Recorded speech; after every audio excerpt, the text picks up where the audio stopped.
Hey guys, and welcome to Coachable, where I teach coachable moments. Today we're going to talk about Mr. Mime, more specifically his confusion and power swap build. We're going to talk about his passive ability, skills being used, combos you can use, held items, and emblems being used as well. So without further ado, let's get into it. We're going to go to Pokemon. Mr. Mime. Mr. Mime, he uses special attack. He's a melee Pokemon, which means his basic attack is melee, and he's a supporter.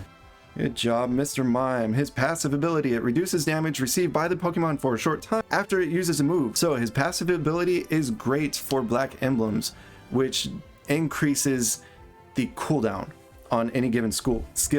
All right, moving on. The first skill you want to choose is Confusion. What Confusion does is it attacks right ahead of you, wherever you're facing. So it also shoves the enemy. So things you can do with this: you can displace an enemy, you can shove an enemy into a wall, and if the enemy hits a wall, then they get stunned for 1 or 2 seconds for a short time. Also, if the enemy is already power swapped when you use Confusion, they get stunned from that, and Confusion increases the damage done. Moving on. The next skill you want to choose is Power Swap. So Power Swap, it creates a link between you and another Pokemon. When you are linked to another Pokemon, Mr. Mime gets increased movement speed and a continuous heal.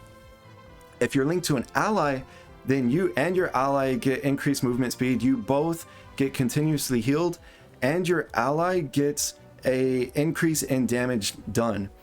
If you're linked to an enemy, the enemy gets decreased movement speed, the enemy gets decreased damage done, and Power Swap becomes a dot, which is damage over time.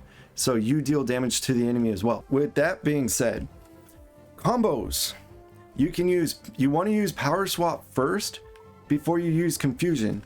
That's the general layout, is you use Power Swap on an enemy, and then you want to use Confusion. Confusion will stun them, and Confusion itself deals more damage to the enemy.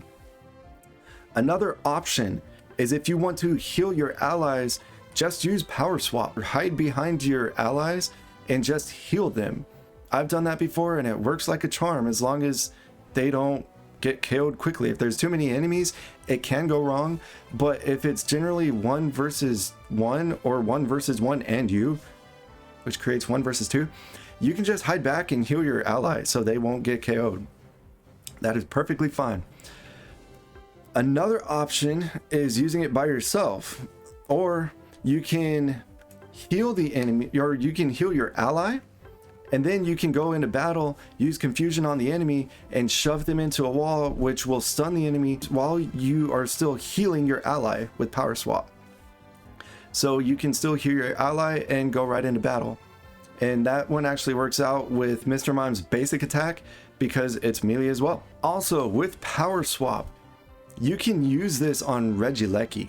If your team downs Regieleki, he becomes an ally for your team. You can use this skill, you can use Power Swap on Regieleki, and it buffs him with all the same buffs that any other ally you would use it on is given, which makes him just way more powerful for enemies to try and knock down. Moving on, so Mr. Mime's Unite move. Showtime.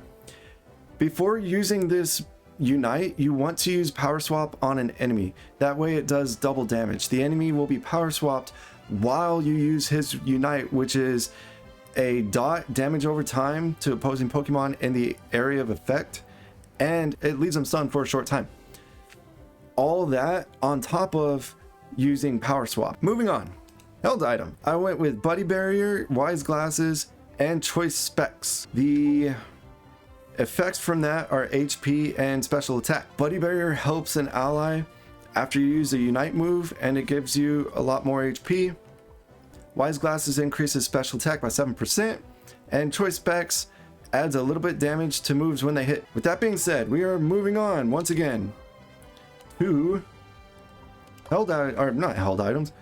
emblems. You want to go with 6 green, 5 black, 2 white, 2 purple, and 1 blue. The effects you want to focus on increasing are HP and special attack and movement speed.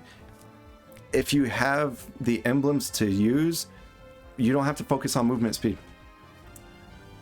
The stats you want to take away are definitely attack and critical hit rate. Try and take away attack more, just because you can still use critical hit rate for this build, but definitely those two are freely taken. All right, that is it for this build.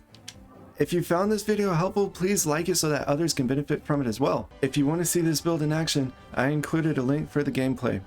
With nothing else to say, I hope you have a great day.